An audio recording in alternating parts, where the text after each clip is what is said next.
Di balik gemerlap peradaban modern, ada satu pertanyaan yang nyaris tak pernah dijawab. Apa sebenarnya yang diketahui oleh leluhur kita sebelum segalanya ditulis ulang oleh sejarah resmi?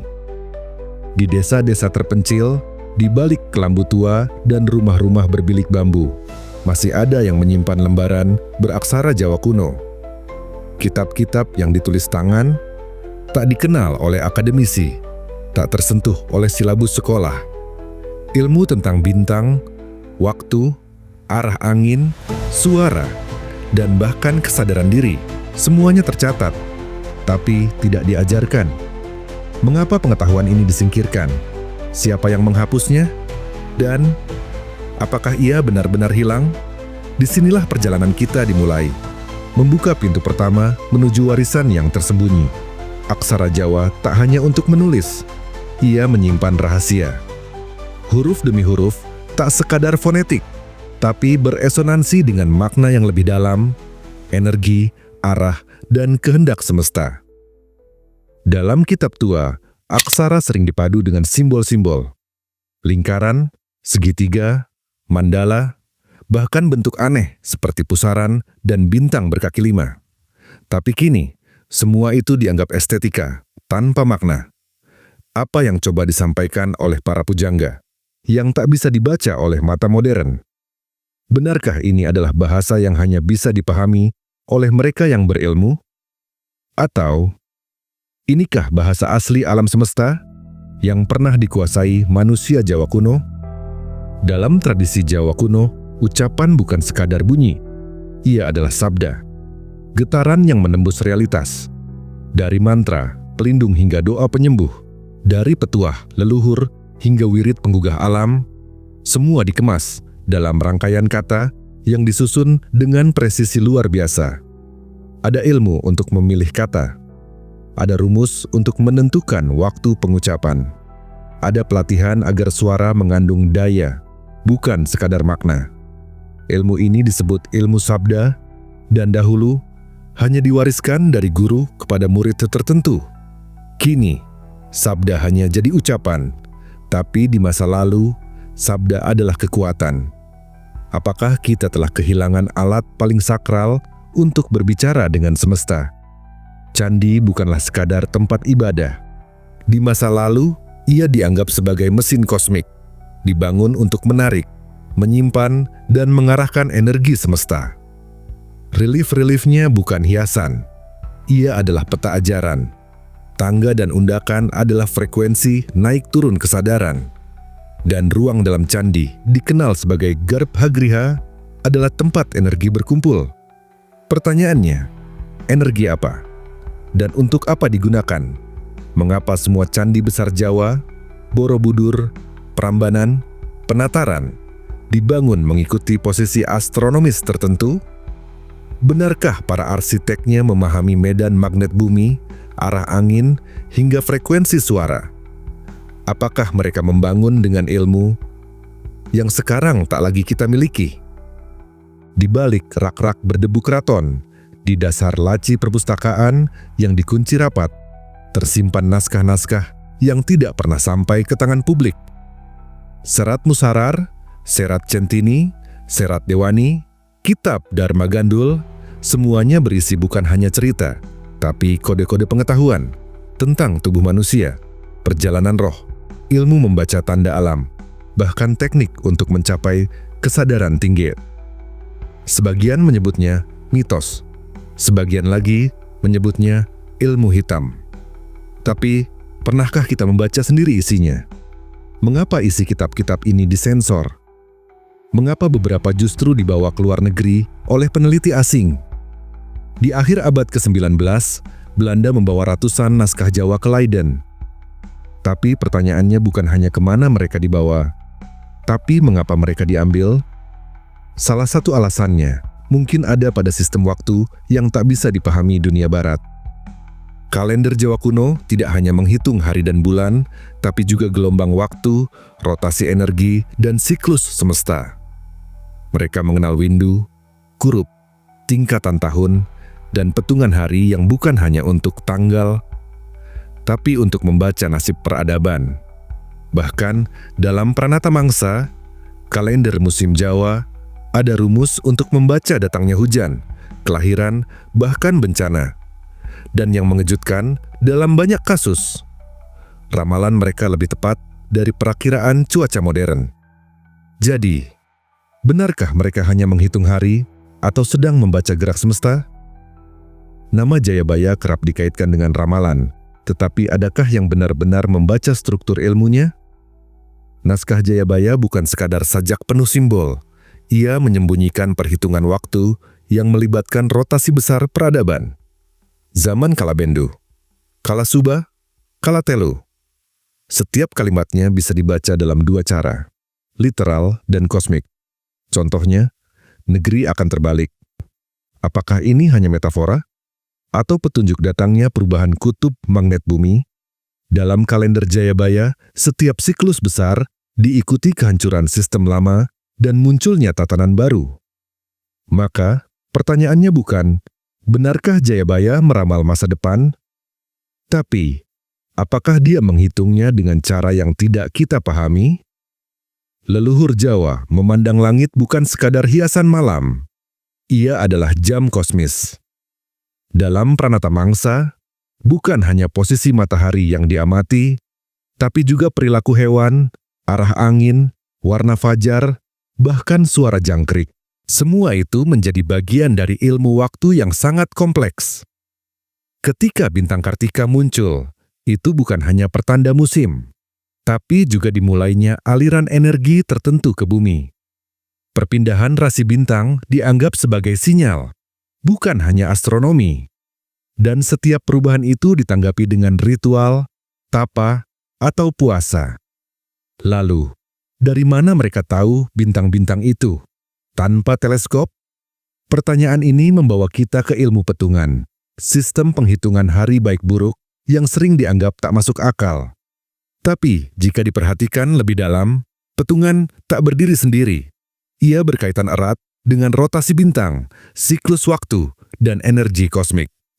Kombinasi hari pasaran, pahing, pon, wage, kliwon, legi, dengan hari-hari Jawa dan posisi bulan membentuk peta keputusan hidup. Kapan menikah, kapan pindah rumah, kapan menanam, bahkan kapan berbicara. Modernitas menyebut ini tahayul. Tapi, bagaimana jika ini adalah bentuk lain dari algoritma kosmis yang belum bisa dipecahkan? Karena ternyata, ketika petungan diikuti dengan tepat, hasilnya nyaris selalu akurat. Apakah ini dogma atau warisan matematika langit? Untuk menjawab itu, kita masuk ke dunia angka kuno, Neptu. Setiap hari dan pasaran memiliki nilai numerik, tapi ini bukan sekadar angka. Ini adalah getaran. Kombinasi angka-angka tersebut dipercaya membentuk resonansi yang bisa membuka atau menutup pintu nasib. Bahkan, dalam ilmu perang, peperangan besar tak boleh dimulai tanpa perhitungan hari, pasaran, dan arah angin. Neptu juga digunakan untuk meramal karakter, kecocokan pasangan, hingga potensi penyakit seseorang. Anehnya, banyak yang mencobanya dan menemukan hasil yang mencengangkan. Tapi, dari mana angka ini berasal? Siapa yang pertama kali menulisnya? Dan, apakah ini benar-benar hitung-hitungan atau pengaturan ulang realitas? Jika realitas bisa diatur ulang, maka sabda adalah tombolnya. Dalam tradisi Jawa kuno, suara bukan sekadar alat komunikasi. Ia adalah getaran, kekuatan tak kasat mata yang bisa membentuk atau menghancurkan sesuatu. Mantra atau japa diyakini mampu menggeser keseimbangan energi alam. Tapi tidak semua orang bisa mengucapkannya. Harus dilakukan dengan kondisi tubuh tertentu, frekuensi napas tertentu, dan niat batin tertentu. Ilmu ini disebut sebagai ilmu sabda, salah satu pengetahuan yang hanya diwariskan secara lisan. Banyak yang menganggapnya klinik. Tapi, bagaimana jika ini sebenarnya adalah fisika suara yang belum diterjemahkan ke bahasa ilmiah modern? Karena jika sabda bisa menciptakan perubahan energi, apakah kita sedang berbicara tentang teknologi halus? yang sudah ada ribuan tahun lalu? Masyarakat Jawa mengenal pangruat, ritual untuk menetralisir bencana, energi buruk, atau perubahan tak terduga dalam hidup. Tapi yang menarik, pangruat tak hanya dilakukan untuk manusia. Gunung, sungai, sawah, hingga rumah bisa diruat. Dalam kitab-kitab lama, disebutkan bahwa tempat pun memiliki jiwa. Dan jika terganggu, akan muncul ketidakseimbangan seperti banjir, longsor, atau penyakit. Maka dilakukanlah serangkaian sabda, doa-doa khusus, bahkan bunyi gamelan tertentu untuk menyelaraskan ulang getaran tempat tersebut. Ilmu ini terdengar spiritual, tapi bukankah dalam dunia modern kita mengenal istilah resonansi, vibrasi, harmonisasi ruang? Jadi pertanyaannya, siapa sebenarnya yang lebih dulu memahami harmoni antara suara dan lingkungan? Kita atau mereka? Bagi leluhur Jawa, musik bukan hiburan. Ia adalah kunci energi. Gamelan, suling, siter, hingga gong ageng bukan sekadar alat musik, tapi bagian dari sistem frekuensi alam. Nada-nada dalam laras slendro dan pelog diyakini bisa mempengaruhi emosi manusia, gerak alam, dan suasana spiritual. Bahkan dalam beberapa upacara, musik digunakan untuk memanggil atau mengusir kekuatan gaib. Penelitian modern membuktikan bahwa frekuensi tertentu memang mampu mengubah struktur air dan memengaruhi emosi otak. Tapi, apakah leluhur kita sudah tahu itu ribuan tahun lalu? Hanya saja menyampaikannya lewat irama? Karena saat gong berbunyi dan alam tiba-tiba hening, mungkin ada resonansi yang sedang bekerja. Tak terlihat, tapi terasa. Dan salah satu benda yang dipercaya menyimpan dan menghantarkan resonansi itu adalah pusaka. Keris, tombak, batu, dan jimat tak hanya dianggap sebagai benda sakral. Mereka diyakini menyimpan energi sabda, hasil dari ritual panjang penciptaannya. Dalam proses pembacaan doa, penempaan logam, dan penyatuan niat, pusaka dianggap hidup, bukan hanya simbol, tapi alat bantu untuk menyelaraskan niat dan kenyataan. Ilmu tentang hal ini disebut ilmu ngalmu kadigdayan, sebuah campuran antara fisika halus, batin, dan getaran suara. Para empu tahu logam mana yang menyerap energi, hari mana yang cocok untuk menempa, arah mana yang perlu dihadapkan. Semua itu membuat satu pertanyaan besar. Apakah keris hanyalah benda seni atau sebuah teknologi spiritual yang belum kita mengerti? Jika keris bisa menyimpan energi, maka manusia pun bisa menjadi penyalur energi. Dalam banyak ritual Jawa kuno, manusia menjalankan puasa, tapa, bahkan menyendiri di alam liar, bukan sekadar untuk mencari wangsit, tapi untuk menyatu kembali dengan unsur dasar kehidupan: tanah, air, api, angin, dan ruang. Tapa kungkum, berendam, tapa geni, tanpa cahaya, tapa ngeli, berjalan tanpa arah. Semua itu bukan tindakan aneh, tapi cara melatih tubuh untuk menjadi medium energi. Dalam sains modern, kita mulai memahami konsep grounding, energi bumi, pengaruh medan elektromagnetik terhadap tubuh. Tapi leluhur kita sudah melakukannya sejak lama, tanpa alat. Maka kita kembali bertanya, siapa sebenarnya yang lebih modern? Dan siapa yang lebih kuno? Mungkin jawabannya bisa ditemukan dalam bangunan-bangunan batu yang menjulang di perbukitan dan dataran tinggi Jawa. Candi bukanlah sekadar tempat ibadah, ia adalah mesin energi. Leluhur kita membangun candi bukan asal tumpuk batu.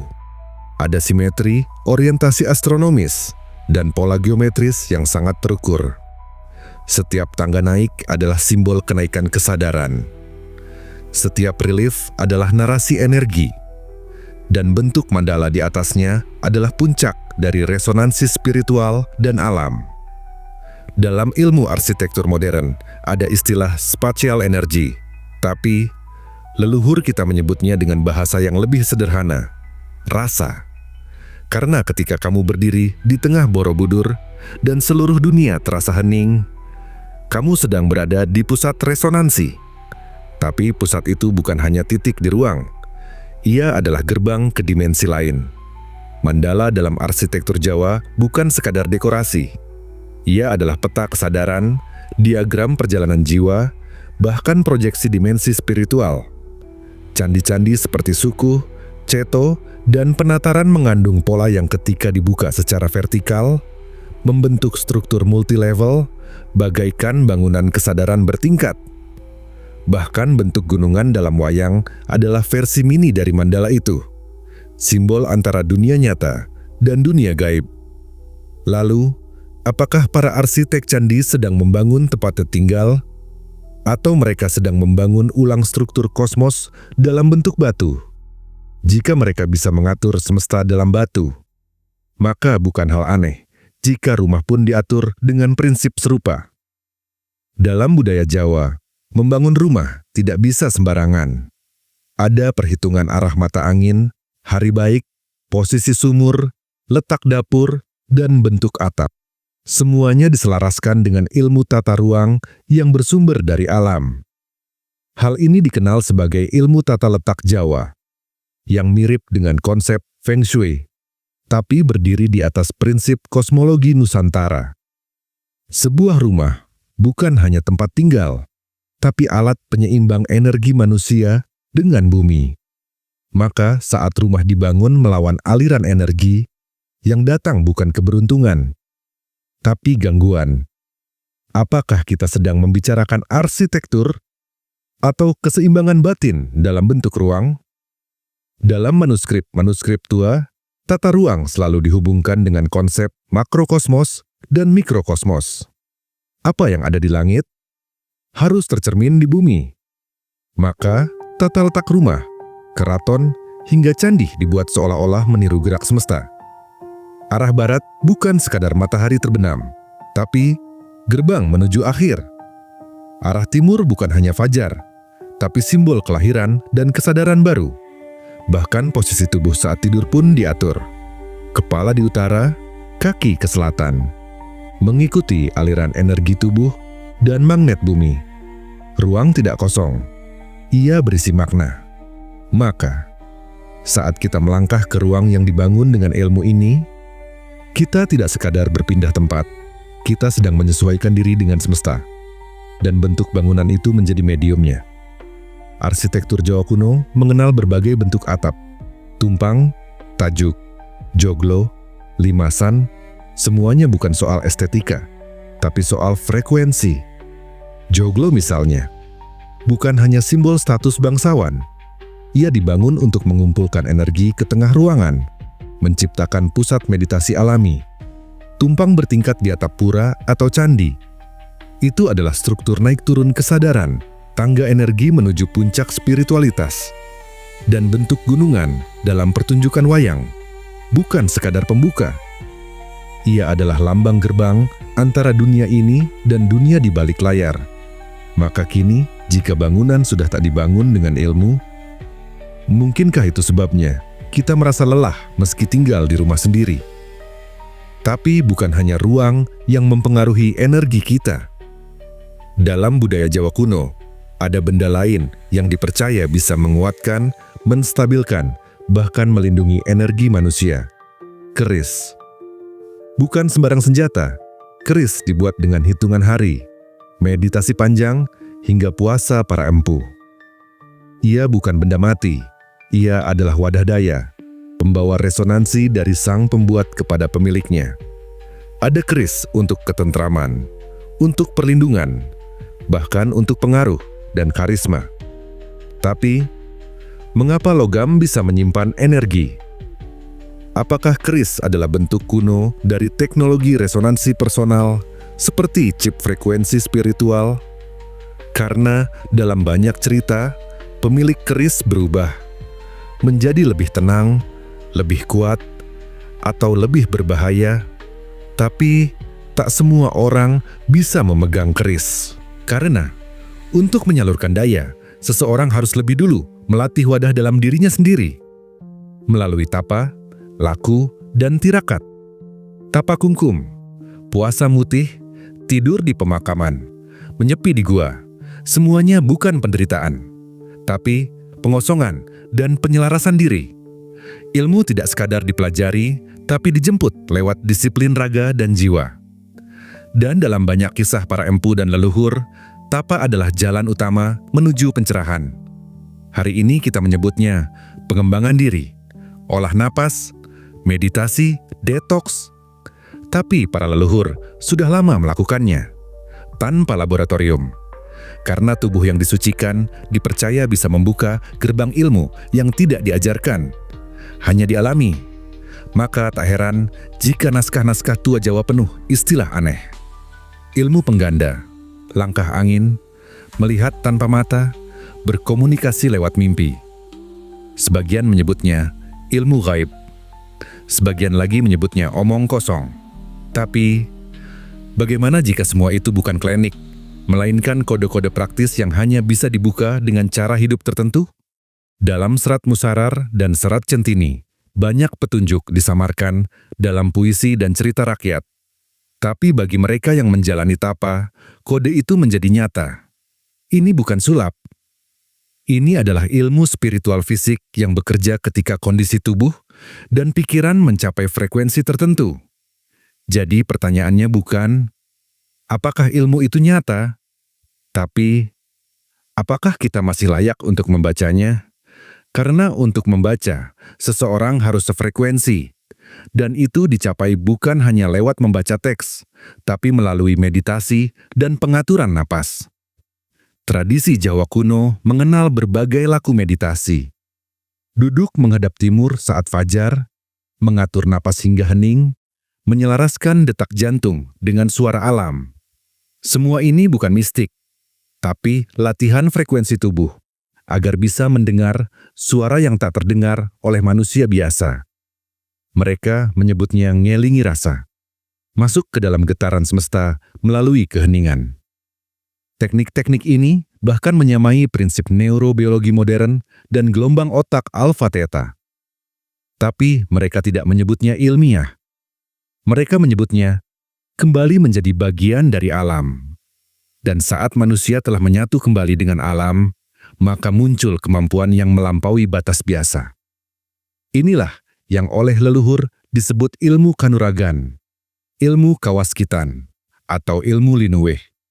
Dalam istilah modern, kita menyebutnya transhumanisme, usaha melampaui keterbatasan fisik dengan teknologi. Tapi di Jawa, peningkatan diri tidak dibantu alat.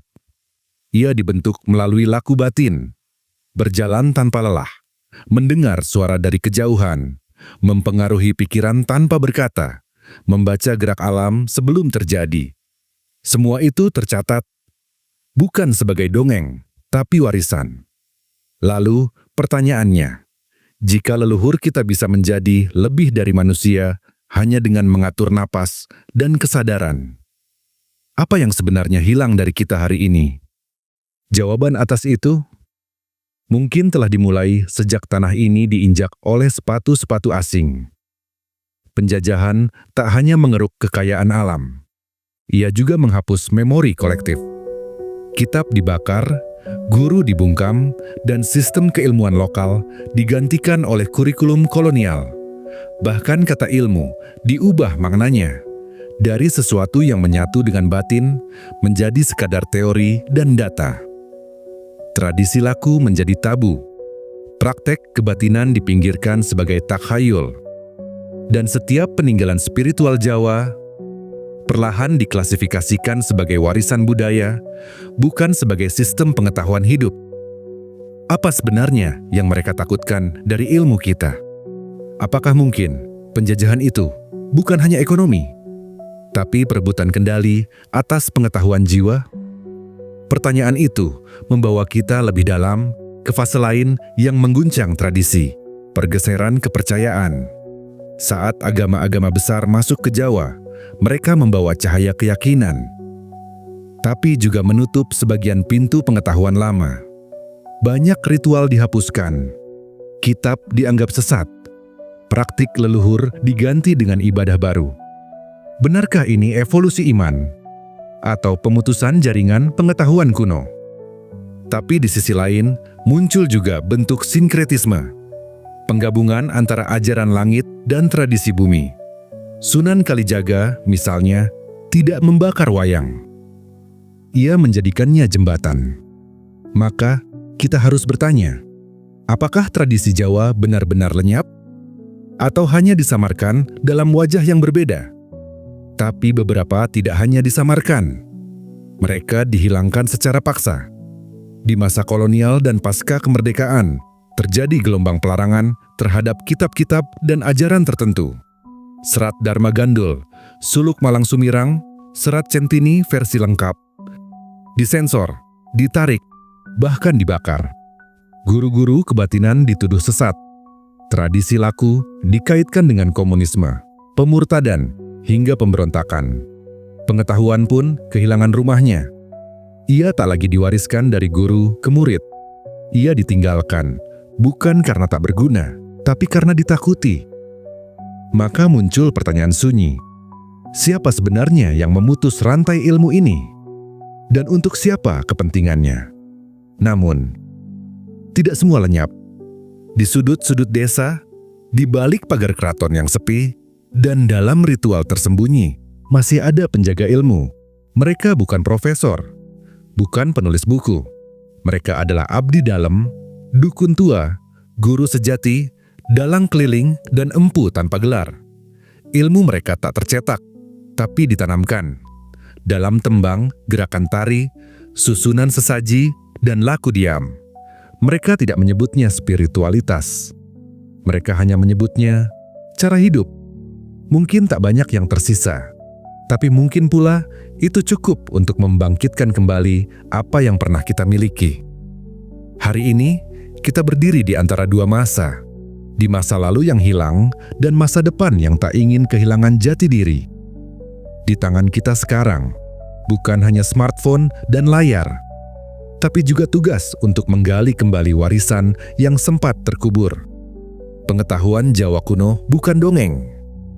Ia adalah arsitektur pikiran, resonansi batin, dan ilmu tentang manusia dalam relasi dengan semesta.